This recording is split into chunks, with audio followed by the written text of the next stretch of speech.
Hey guys, welcome back to my channel. It's another day, another poem. It's actually an old poem, but I'm pretty sure a lot of y'all haven't heard this poem as yet, so I'm going to jump right into it. Once upon a time, there were these magicians.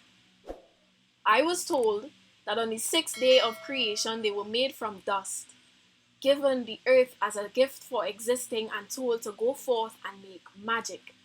Can you imagine being given an entire planet?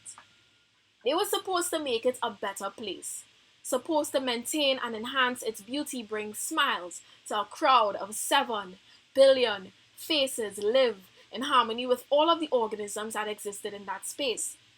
And I guess they did for some time. But my mother had a line, she said all the time, she said, all good things started hot and sweaty, but people never followed through. And according to this story, it must be true. See, these magicians, humble, curious, innocent, started simple. So they moved from traveling on the backs of donkeys to soaring heaven in their flying machines in their hands. The world would become smaller. They would light up the night sky with artificial stars in the absence of the sun, cure the sick with science, walk on the moon in suits made of breaths. And in the same breath, they would leach the land of her lustre, turn oceans into acid, transfuse every last bit of her blood into their vehicles, exhaust the sky with their exhaust. And as if that isn't enough, they will leak all the moisture from her eyes so that the king tides brimming behind her eyelids come out in the form of deserts. And when they're finished, they will sit on their thrones and watch as the world crumbles into nothing. Can you imagine having all that power and being nothing but parasite? Having the world try to shake itself free of you, having the rain force feed itself to fields, having hurricanes hurry themselves into the stomachs of the thirsty, having the sea submerge cities in warm hugs. How long do you think a drowning village can hold its breath for? See, these magicians can turn cool icelands into burning infernos. Isn't it magical? How by the year 2050 some islands like Trinidad and Tobago will cease to exist? Isn't it magical? How their greatest disappearing act will be how they will make entire species go extinct? Isn't it magical? How the actions of these magicians can demolish an entire planet, and they'll do it for profit.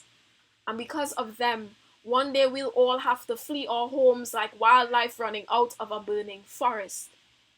And when the last tree is cut, when the last river is polluted, when the last bit of fresh air is respired, when we've used up everything and made the land ugly and uninhabitable, maybe then those magicians would use their magic to reverse the damage that they've done.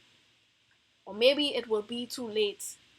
Or maybe we'll all live happily ever after.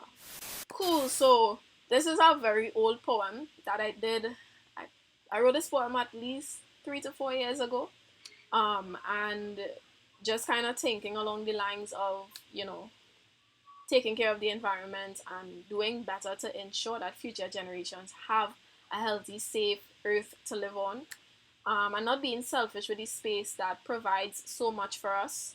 And that's basically what the poem is about. We are the magicians, and we have the power to change current circumstance, surrounding poor, I guess, environmental practices. I do my part little by little. I'm getting better at being more environmentally friendly. I still have a long way to go, but I hope, this poem encourages everybody to try and do the same. I'm trying to do a poem every week. So far, we get in there. So yeah, vibes.